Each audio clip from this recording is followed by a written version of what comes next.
Okay, I want you to write these two verses down before we even begin. And I want you to look at this because this is going to essentially set the stage, the background, if you will, for what will take place in the next 100 years or so. I'll explain it in just a second. But let me introduce you to our friend Pelagius, who was born in Great Britain. And Pelagius himself was influenced by the moral and philosophical tenets of his lifetime.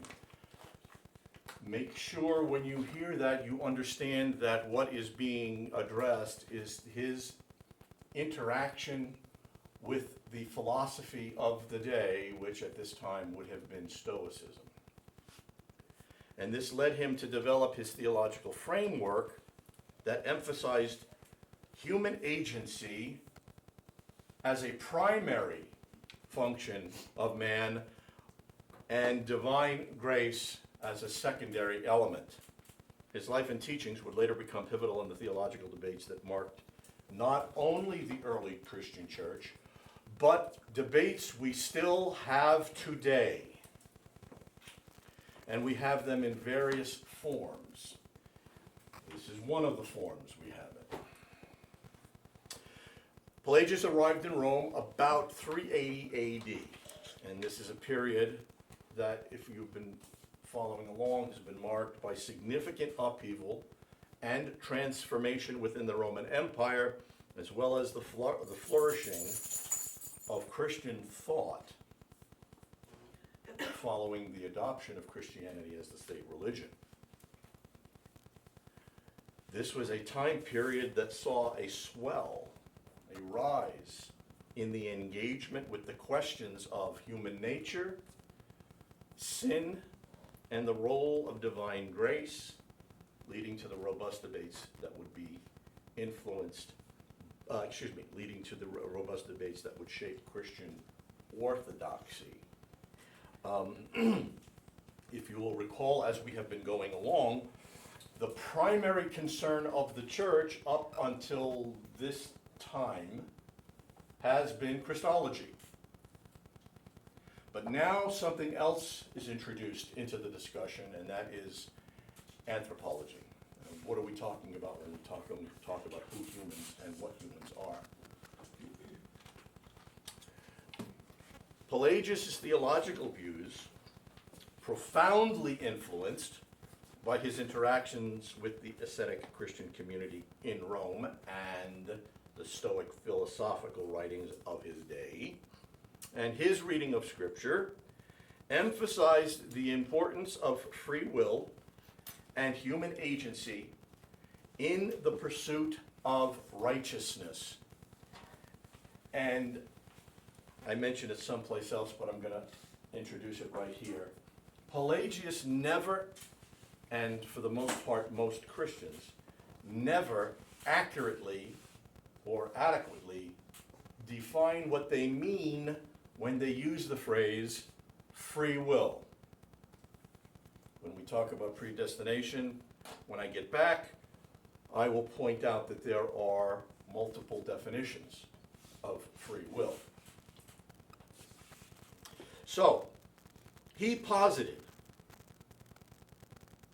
listen carefully, he posited that individuals could achieve moral perfection through their inherent and innate capabilities, thereby rejecting, everybody have this? Original sin. And also rejecting, and this ought to really wake everybody up, the necessity of divine grace for salvation. The rise of Pelagianism can be traced to its direct opposition to the doctrines championed by, among others, Augustine of Hippo, who argued for the pervasive influence of original sin on human nature and the essential role of grace in the process of salvation. Augustine contended that the fall of Adam irrevocably impaired human will, did not destroy, did not eliminate, but significantly affected human will, thereby necessitating God's grace for any movement towards goodness or salvation, a position that positioned sin as an inescapable condition of humanity post-fall. All right? These are important qualifiers. Pelagianism thus emerged not only as a theological assertion, but as a direct challenge to not only Augustine's authority, but the theology that he was representing, and sparking a fierce doctrinal conflict within the early church. This conflict created a framework in the broader societal concerns regarding moral responsibility. How does one behave? What is ethical behavior in a society for a human being? And the nature of divine-human interaction, reflecting, at this time, all of the anxieties and aspirations of a rapidly changing Christian community seeking to define itself in relationship both to pagan philosophical tradition and identifying its foundational tenets and texts. Pelagius significantly shaped early Christian thought, especially regarding free will and original sin. Now, when we use that phrase, significantly shaped, it doesn't automatically imply a positive effect. Pelagius' theological beliefs are often summarized by his staunch advocacy for, again, free will, undefined, contrasting sharply with the doctrines espoused by St. Augustine, who argued for the necessity of divine grace for salvation due to humanity's fallen nature. Pelagius denied original sin as inherited guilt and posited that human beings possess the innate ability to choose good without the need for divine intervention. I want you to write down Ecclesiastes 7, 20 and 21, and Romans 3:10 and following. Repeat that, please. Ecclesiastes, not Ecclesiasticus, Ecclesiastes 7, 20 and 21, Romans 3:10 and following. Paul is simply quoting Ecclesiastes and Habakkuk in that passage. Pelagius argued that God's commandments, and I want you to note these two references. Pelagius argued that God's commandments would be unjust if humans were incapable of fulfilling them through their own will. Anybody know what an Exodus 4:21 is? I'll read it to you because it's important, and so is Proverbs 21, but I'll go to Exodus first. Exodus 4 is the initial interaction between Yahweh and Moses. Exodus 4 is the call of Yahweh to Moses.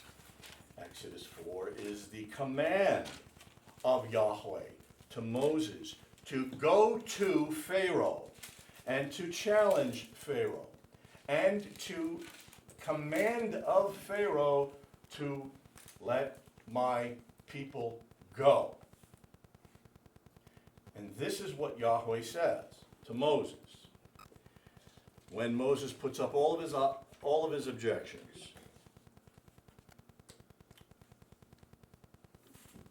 Where am I? Oh, here we go. All right. And the Lord said to Moses, when you go back to Egypt, see that you do all those wonders before Pharaoh, which I have put in your hand. What was the purpose of Moses presenting all of these miracles before Pharaoh? I mean, just think of the Exodus. What was the point of Moses doing all of this? To show God's power. To show God's power and did what? Have Pharaoh do what? Let the people go.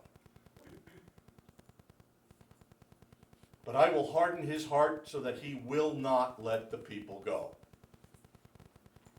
Pelagius never responds to that. And I want to read to you Proverbs 21, which I think is a remarkable verse when you understand it.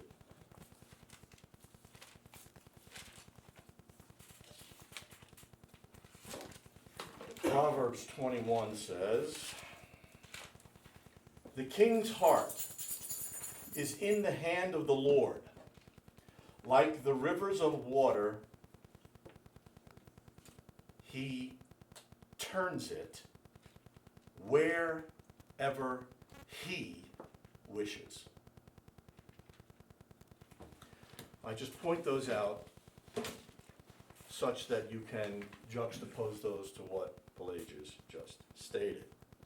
Now, this respective position by Pelagius, not only it puts him as a heretic, but in the eyes of all of those who opposed him, as a voice for moral agency and responsibility in a world increasingly influenced by deterministic a Stoic interpretation of determinism, the Stoic interpretations of divine sovereignty. He became an enemy of all of this. Augustine argued that humanity is thoroughly tainted. It is affected. It is impacted by original sin and entirely reliant on God's grace for salvation, and he initiated a vigorous defense against Pelagian views. However, St. Augustine and his position stood within the historic orthodox position held by the church on original sin.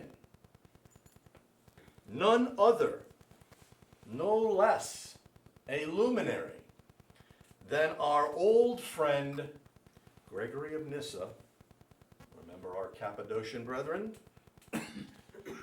wrote the following about original sin. And this predates, we're talking to Cappadocians, the Council of Constantinople, when Pelagius was just starting to make hay. Gregory says this: evil was mixed with our nature from the beginning, through those who by their disobedience introduced the disease, Adam and Eve.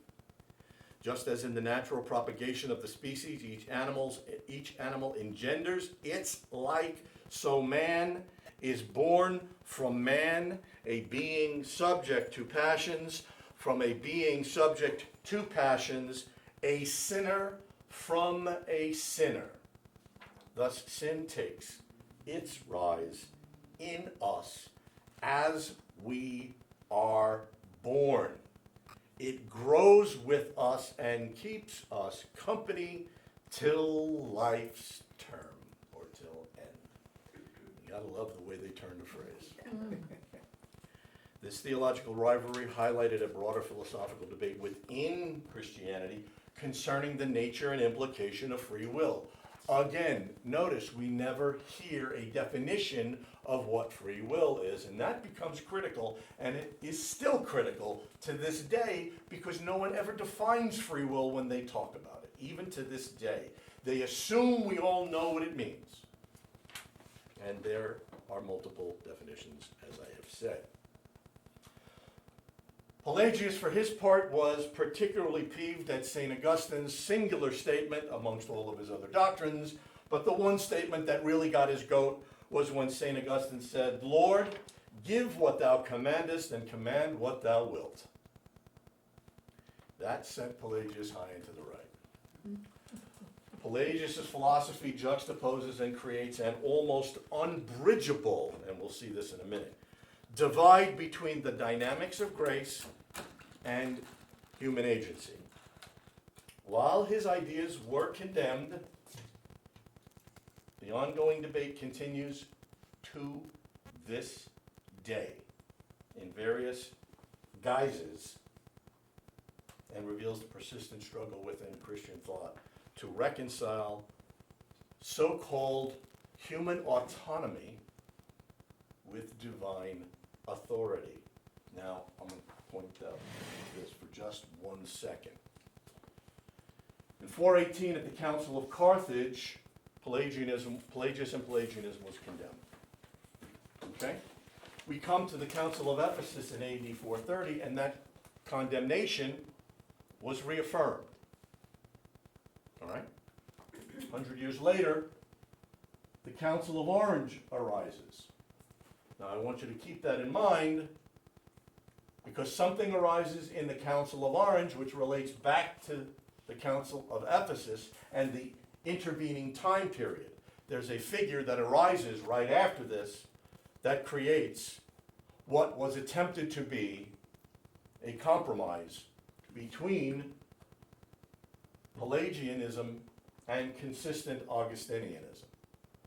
Okay? And we'll get to that in just a second.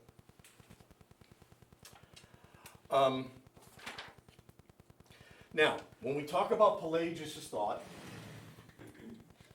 we have a couple of key elements. First, he obviously rejects the idea that man's will has any intrinsic bias or predisposition or inclination or leanings in favor of wrongdoing and or sin as a result of the fall.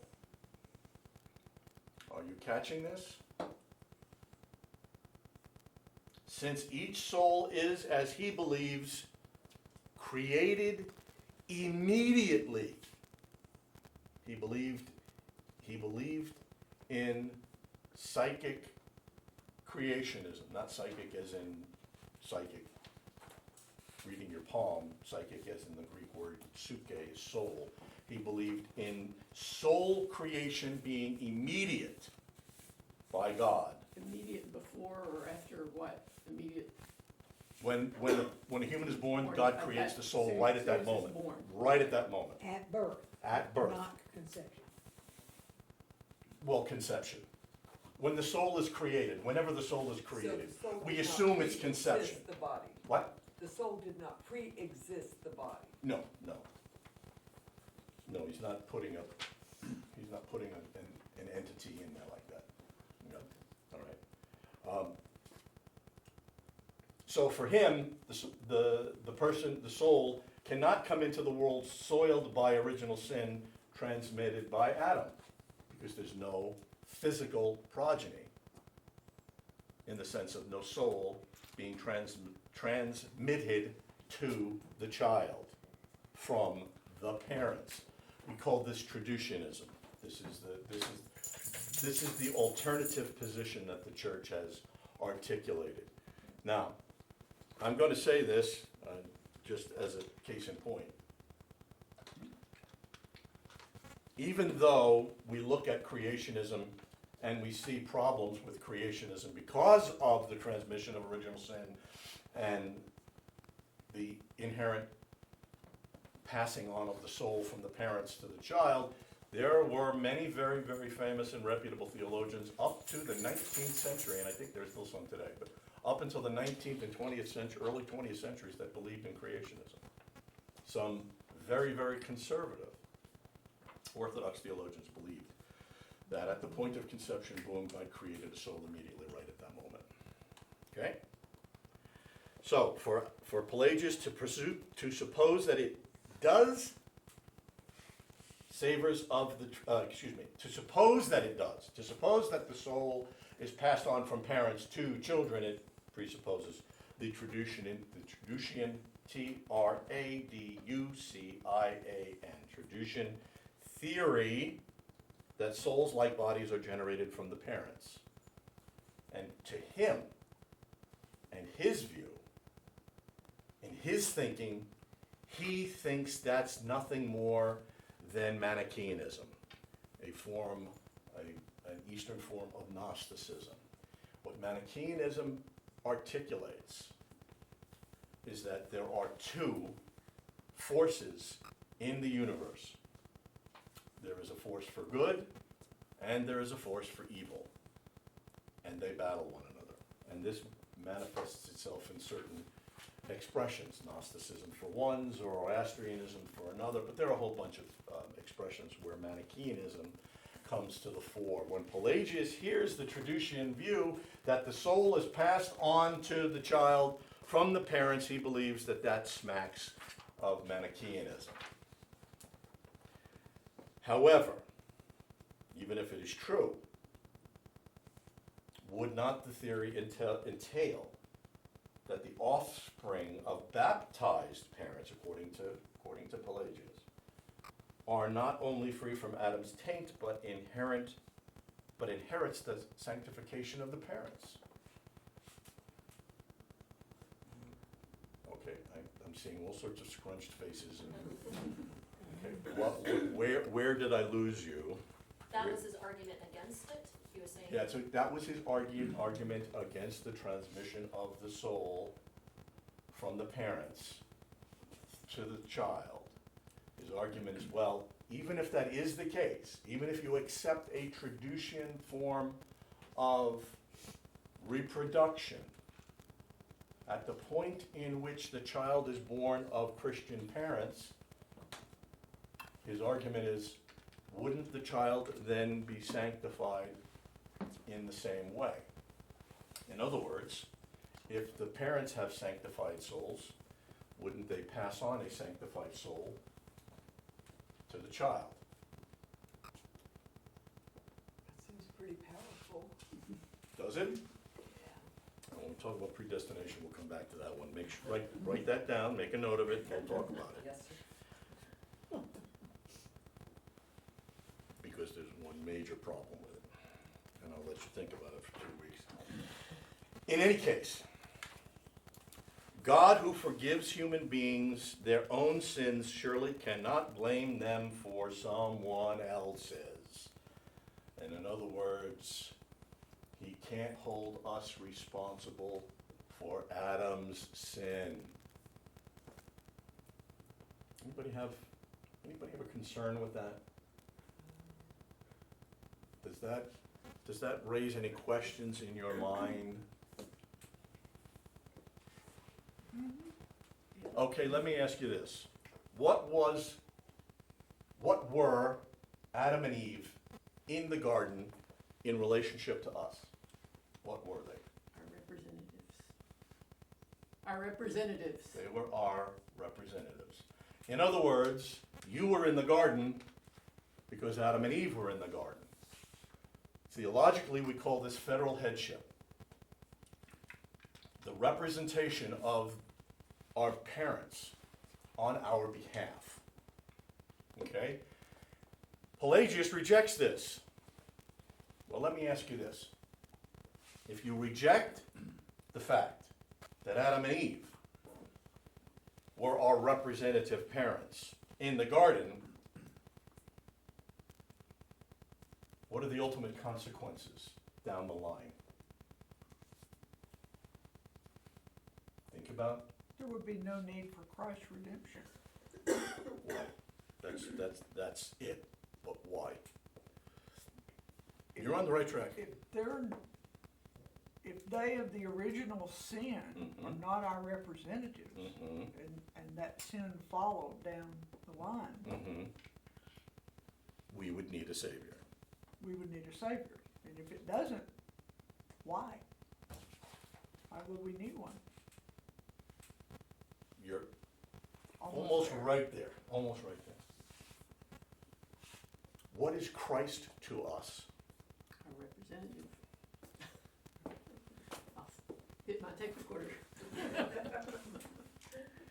So if Adam and Eve are not our representatives, then the seed of the woman has no impact on us, because we are not represented in the seed of the woman, because the seed of the woman is Christ. And if we are not represented by Adam and Eve, we are not represented by Christ. And if we are not represented by Christ, from whence does our salvation come? From Because my free will. Way to go, Diane. That's an assault. we will get, no. Well, actually it is, I didn't make the attempt. Yes, we will get to that. Can you repeat But- the statement, I just like the way it was phrased, Oh, good God who heavens. forgives human beings for their own sins cannot hold responsible. You want Pelagius' comment? Yeah. God In any case, God who forgives human beings their own sins surely cannot blame them for someone else's sins. Okay. Adam's trespass, according to Pelagius, certainly had disastrous consequences. It introduced death, physical and spiritual, and set going a, note this word, habit. A habit of disobedience. A habit. Not an ontological effect. But this latter is propagated not by physical descent, contrary to Psalm 51:5, but by custom and example. So in other words, you sin not because you are a sinner, but because you see all of these people around you sinning, because society is sinning, because people in your sphere sin. What's the problem with that? I made a theologian cry because I asked this question. I did. I had Clark Pinnock whining and crying because I asked him this question. Why? Why is that a problem? Because there are people who stood up against it, like Noah, and even though their culture was pretty bad, Abraham and Lot. Well, that is true, that did happen, but remember what Pelagius is arguing. He is arguing that, let me put it to you in a crass way, monkey see, monkey do. That's what he's arguing. But what is a society made up of? Individuals. But individuals don't have sin. So where did they learn the habit of sinning? Societies don't sin. People sin. But where did they learn the example? Where did they pick up the habit if nobody has sin? So,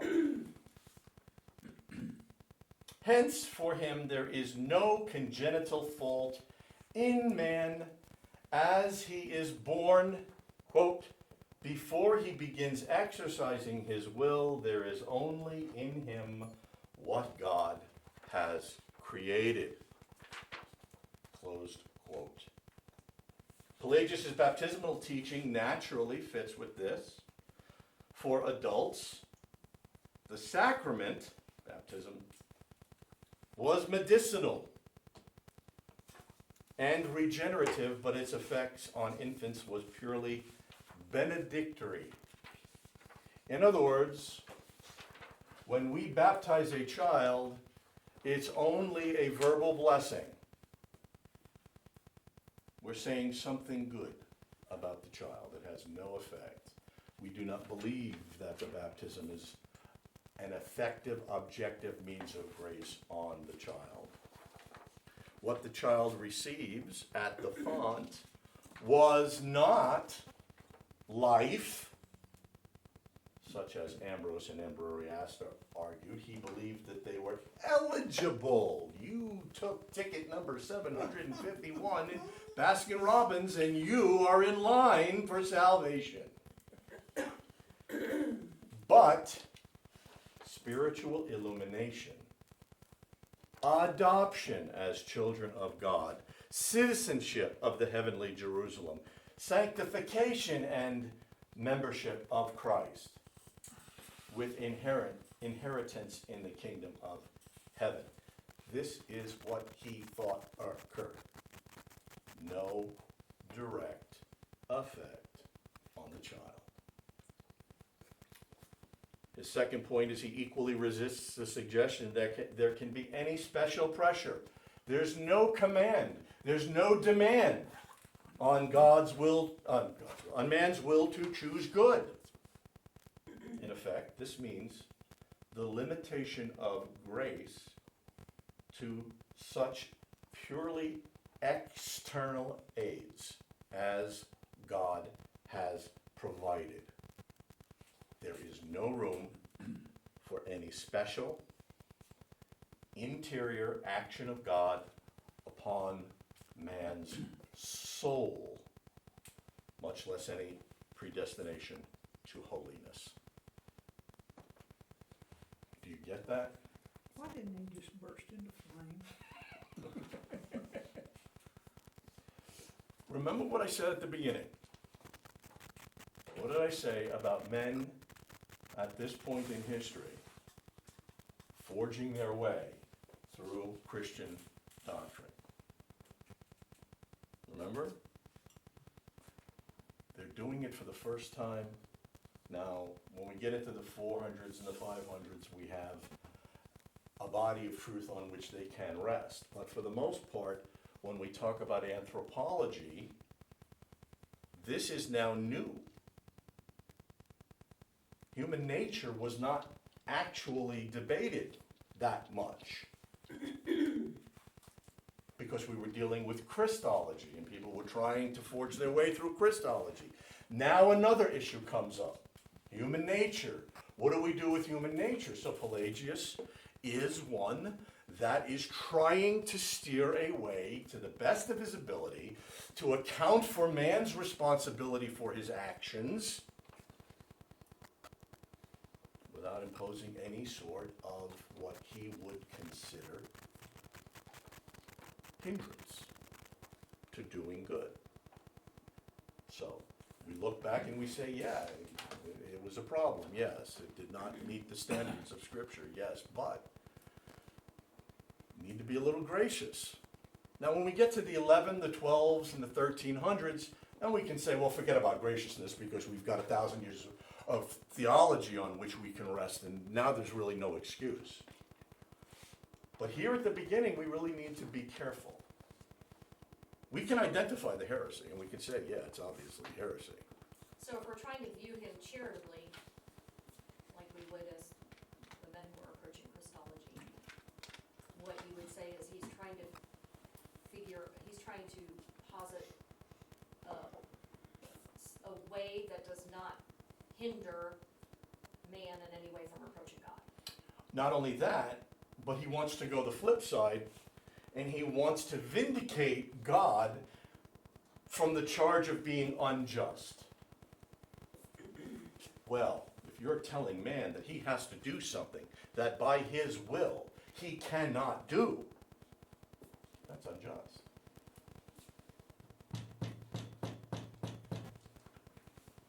And we'll get to that in a minute. If you'll notice, it all is starting to crystallize a definition of what it means to have free will. And this is what's going to become the true demarcation point. And until that term becomes defined, we're going to have all sorts of problems. And we still have all sorts of problems because people do not define it properly. All right. So, Pelagius stated that it is true that grace is necessary, not only every hour and every moment, but in every act. But he also admitted that grace is bestowed to make the fulfillment of God's commands easier.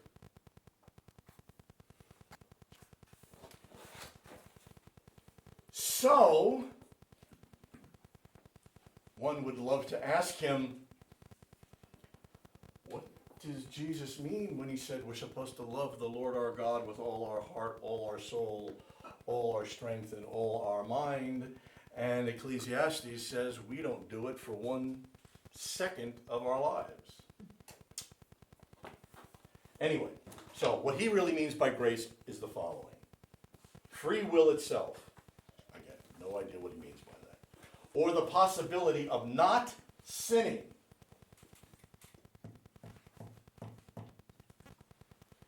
With which God endowed us at our creation. Now, I'm going to pause here. There are 2 other points of his definition of creation, but I want to at least explain these to you, and we'll get to them in a minute. Due to this conversation between Augustine and Pelagius, Augustine identified 4 different means by which mankind responds from their nature, or can respond from their nature. They can posse peccare. They are able to sin.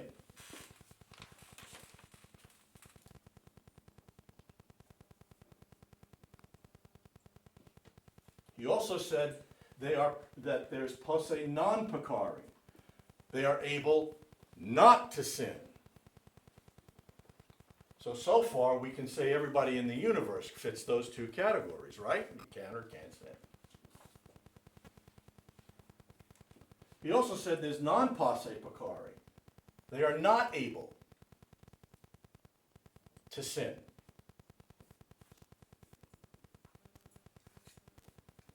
Only one person I know that meets that definition. And then he said there's non posse non peccare. They are not able not to sin. Okay? Now, depending upon the type of discussion you have, most of us will identify one of the 3, but not this. Only Christ meets this definition. But, depending upon what we're talking about and how we emphasize the interaction, we can come down on one of these 3. And depending upon what you want to focus upon, as you have heard me talk on a number of occasions, outside of Christ, everything we do is sin. Because we don't love the Lord our God with all our heart and all our soul and all our mind and all our strength all the time. That was the verse that drove Luther to beat himself almost to death. Because as a lawyer, he understood the implications of all the time. All the time. Okay. The second way that that Pelagius defines grace is the revelation through reason, and this is the big thing. Through reason of God's law instructing us what we should do and holding our eternal sanctions. In other words, because of your lack of sinful inclinations, all you need is a really good explanation. And you'll just automatically do the right thing.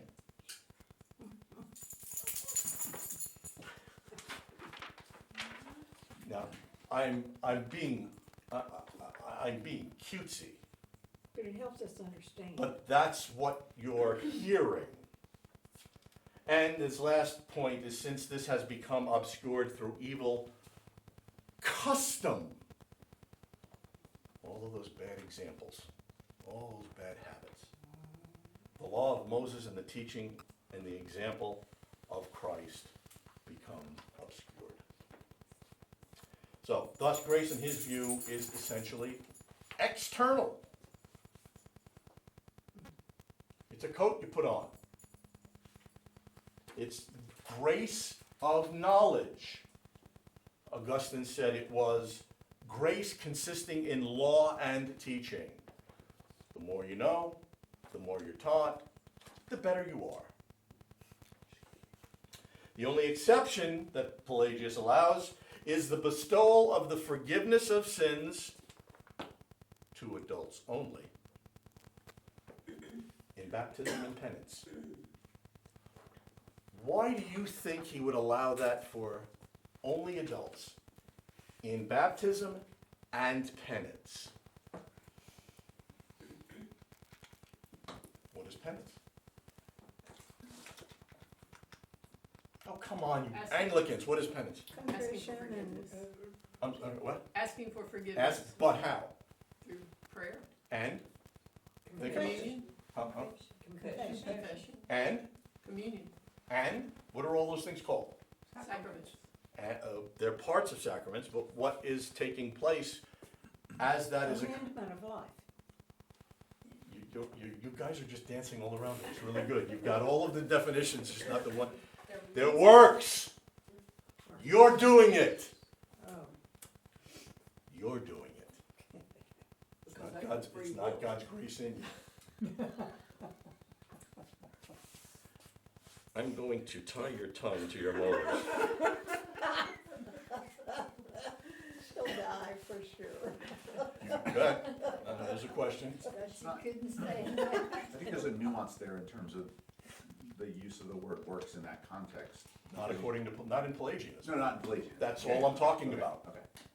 That's all I'm talking about. Where was I?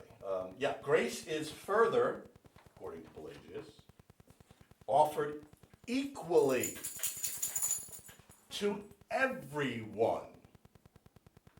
And Pelagius will have nothing to do with the idea that God bestows special favor or elects some. God is no acceptor of persons. So there's another problem we see with definitions. Pelagius does not discriminate or make a distinction between common grace, which everyone receives from God. The rain falls on the just and the unjust equally. Crops grow, rivers flow, food is harvested for all, versus that special grace that God bestows upon his children. So for him, and this is why I said that, by merit alone, by works alone, men advance in holiness, and God's predestination operates strictly in accordance with the quality of the lives that God foresees they will lead. You understand that? Can you repeat that? Yeah, I'll show you.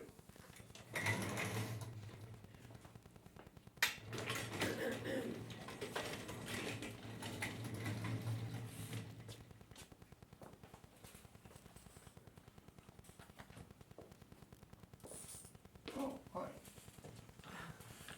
Where all the magnets were. All the methods. Okay. So, I'm going to tell you this up front, and then I'll show you what I mean. He has an improper understanding of foreknowledge, but that's a different issue. We'll get that in a second. Okay, so we have God, right?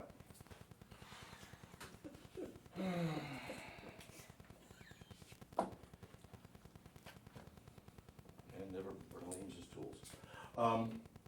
So we have God, right? And we have you.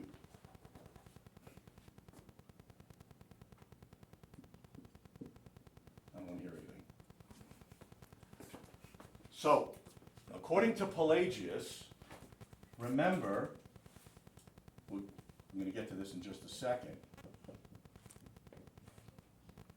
Man is morally neutral. No sin, nothing, right? So, since he's morally neutral,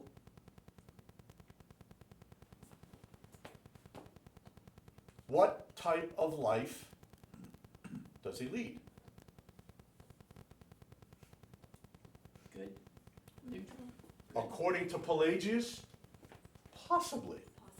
He could Depends on what he lead, chooses. according to Pelagius, he could lead a good life, right? So God from here sees John Smith leading a good life and says, John, you are the type of guy I want on my team. And predestines John to salvation based on his works. Anybody have a problem with that? So you see, as we're talking about it, the difficulties start to mount. All right? Is that helpful, Teresa? Or do you want me to repeat? I'll repeat it again if you'd like. He says, by merit alone, men advance in holiness, and God's predestination operates strictly. It is confined. God is confined to the actions of the individual. Okay? And he predestines based on this, the quality of the life that they will lead. Now that in and of itself creates a problem, because we're now discussing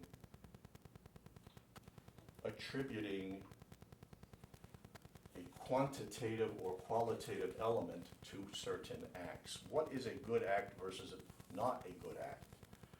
And what is a better act than a good act? And how is one making the distinction between those? So he says that this is how predestination functions. The only problem is that he's using this in the guise of what is usually called foreknowledge, God looking down the corridors of time. But foreknowledge is used in the Hebrew sense in Scripture, not exclusively in the Greek sense, which means that God foreknew, or in other words, established a relationship before we were born. Jeremiah 1:5. I knew you in the womb. John the Baptist. Jesus. The second person of the triune Godhead sums this up perfectly. It also seems like in time, this means that it's, like the balance of the scales at the end of your life. And, okay, did you do enough good works that you can be reasonably assured that God? That is an allegation made, but he tries to get around it by using this, predicated upon this, justified by this. Or let me state it in reverse. If God didn't see this, he wouldn't have known this, he wouldn't have known by this, and therefore he wouldn't have done this. See the distinction? Which means that we can make the allegation that through the corridors of time, yeah, you're basically flipping a coin by the time you're dead. We can say that because ultimately that's what it boils down to. Because there's no guarantee that at any given point you're going to maintain this type of quality of life. And then we get into, you're not a Christian anymore. Because his understanding of predestination is not the same as the traditional understanding of Could predestination. you go over the definition of foreknowledge in Greek? To establish a versus- love relationship. Versus Hebrew.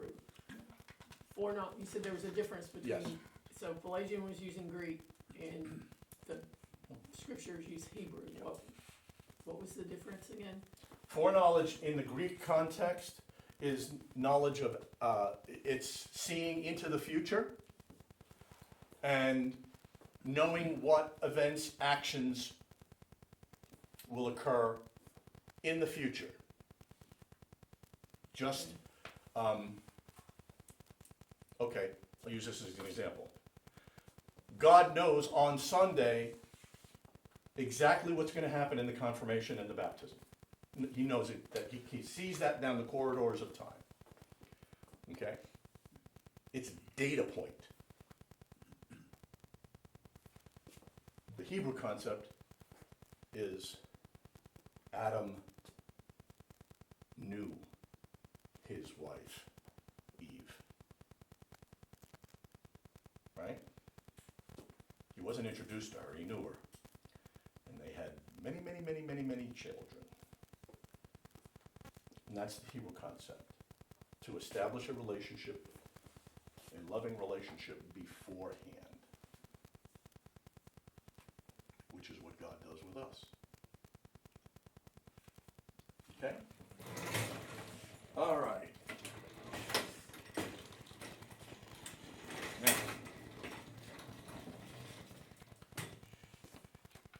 so, I just mentioned that he distorts that definition. Now, central to Pelagianism, as one can see, is the assertion of human free will, again, which he never adequately defines, and the innate capacity, and that's the key. Keep that in mind. Write down the word capacity. Put in parentheses ability.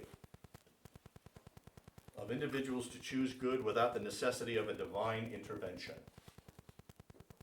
Remember, when we look down the corridors of time, God wasn't assisting, if you will, through grace, in the heart of the individual, that they do these good things. He may have been creating an external structure, but he doesn't act on the heart, because he doesn't need to. Man is morally neutral. There's no sin. He doesn't need to act on the heart. Okay? So this position directly challenges the prevailing Christian understanding of this, of original sin, of the human nature post-fall, and particularly the doctrines of original sin and predestination, which were articulated in various forms by a number of church fathers, but most clearly articulated by St. Augustine of Hippo. The significance of Pelagian thought in early Christian theology lies in its insistence on this innate capacity of human beings to, of their own ability and nature, choose good over evil. He posits that moral choice is central to the human condition, and consequently moral choice is essential to salvation. Right? You're in a conversation. This is a Pelagian context. You're in a conversation with your neighbor, and you're all good Pelagians. And you're talking to your neighbor. You have decided to be a Christian. You've decided that you're going to be a Christian. Your neighbor has decided not to be a Christian. Why would God accept you and not your neighbor? You're both sinless.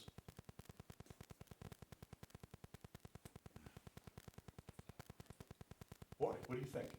Take a shot. the other person's not sinless because, like you said earlier, you don't love God with all your heart, strength, and. But remember, Pelagius didn't accept that. He didn't accept that as he, remember I said. That as sin? Remember what I said was he did not see any impulse, any necessity being forced on man from the outside. That would be an external force on man to live a good life. So he didn't accept that. That would have been defined as a moral example. So you're talking to your pagan, well, I'm sorry, not even a pagan, you're talking to your friend, you've committed your life to Christ, they haven't. Why? What's your response when you get to God and God says, okay, why should I let you into my kingdom? What are you going to tell him? According to him, I made the decision. Bingo! And what does that say about your salvation? It's in my hands. What does that say in reference to Ephesians 2:8 and 9? I'm not dead. For by grace you are saved through faith, and that not as a result of what? Works. But what did you just tell me? I decided. That was your work. See the difficulties with Pelagianism as we go forward, and I'm hammering this because it still exists today. Well, and I think if you're sitting with your neighbor, then it's got to lead to, if I've made this decision to follow Jesus and you haven't, then in some way I gotta be superior in some way. I've made a smart decision. And there you are. And there you are. And there's your works righteousness. We'll get, and when we get to predestination, we'll get into this. All of this is going to come home to roost, to quote a famous nut job. So, the significance of Pelagius, I've already said that.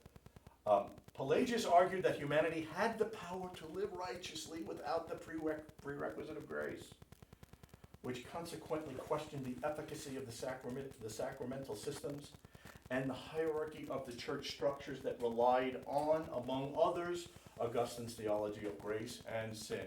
How many times have we had a discussion where I have told you about what's taking place in the Eucharist? What have I said is going on?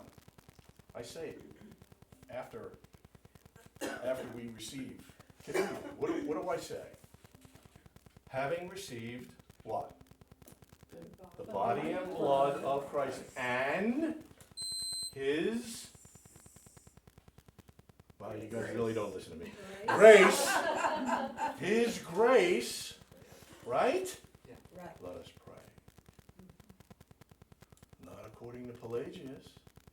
There's no external grace coming into you in either baptism or the Eucharist. Now he's going after, not only is he attacking St. Augustine, now he's going after the church.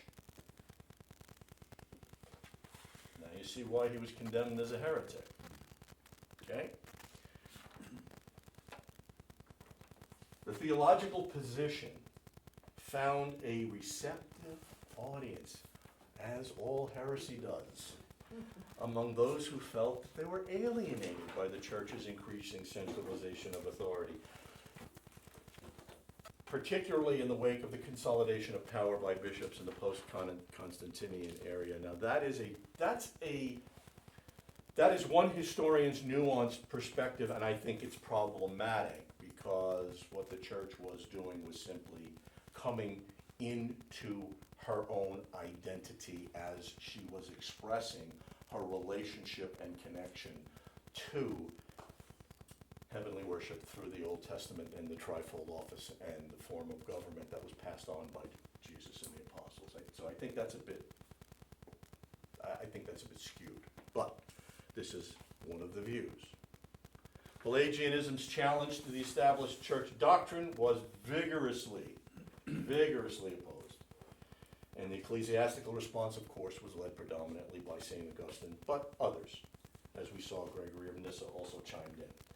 And they attempted to refute the Pelagian claims, ultimately leading to the condemnation of Pelagius and the Council of Carthage. most of this is repetition, so I'm going to skip ahead just a little bit. And I'm going to say that the implications of this are evident in its challenge to the doctrine of predestination. In Augustinian theology, predestination reflects God's sovereign choice to elect certain individuals for salvation while others are passed over due to the fallen state of humanity. And I want it noted now, and I really want you to keep this in mind, because this is something, I don't talk about it, but it drives me insane. It really drives me to distraction. We are in the 5th century. This is the 400s. And what are we talking about? The relationship between original sin and what? Right? We're in the 400s. Predestination was not created by John Calvin or Martin Luther. Predestination, and what Augustine. Yeah, it's not. We weren't Wow. gonna say anything. We knew what you meant. Wow. That's what happens when I try to do more than one thing at a time.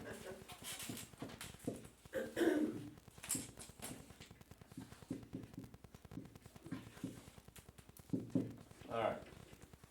Now I can sleep at night. So, in other words, there are 1,000 years before Luther and Calvin where predestination was argued and defended and taught by none other than one of the most monumental figures in the history of the church, St. Augustine. All right?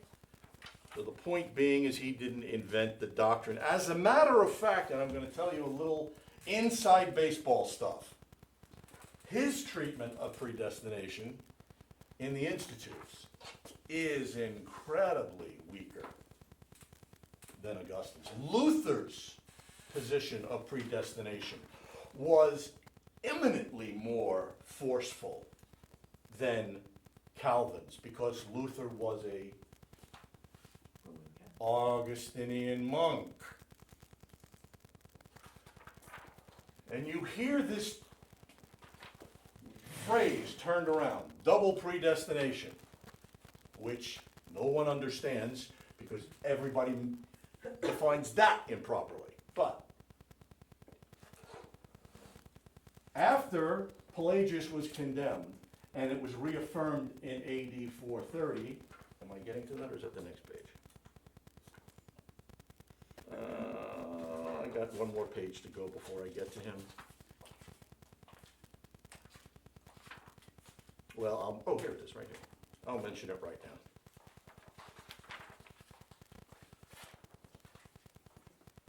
This created a lot of tension and a split.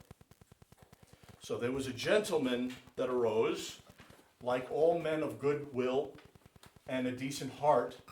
He wanted to strike a compromise, which if you've ever been involved in any theological conversation, you know that when you try to compromise a theological position, you get spit on by both sides.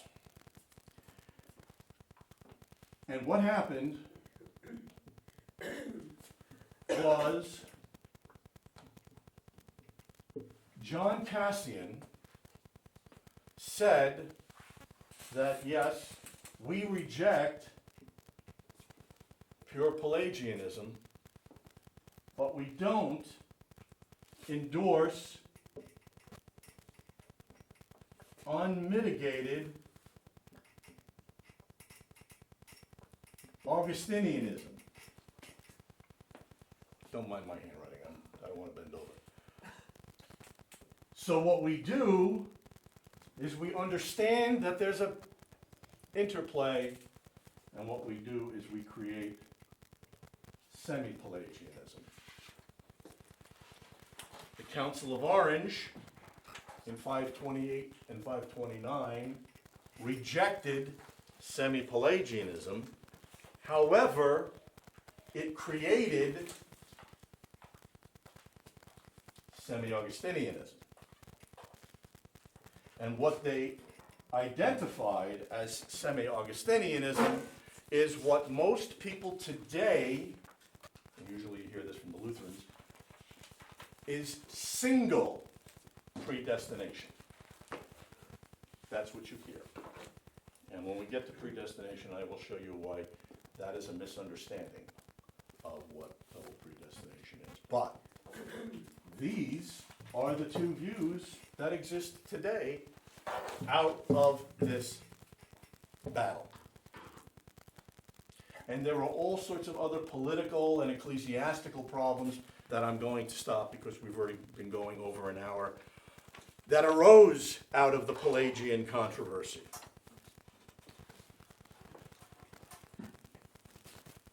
But now, but I hope more than anything else you can see what he did to all of these.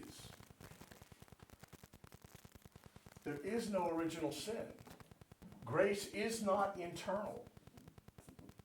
You, from the moment you're born, have total neutral moral ability to please God. And the only way there is predestination is because God has seen how good you are through time and said, you know what, I'm going to put that person in my family.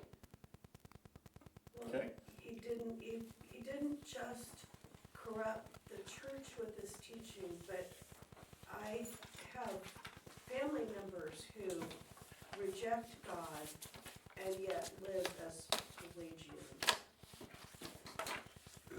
Modern liberalism is the secular iteration of Pelagianism. I see that. Just Totally, yeah. Just sit down and analyze what any liberal will tell you.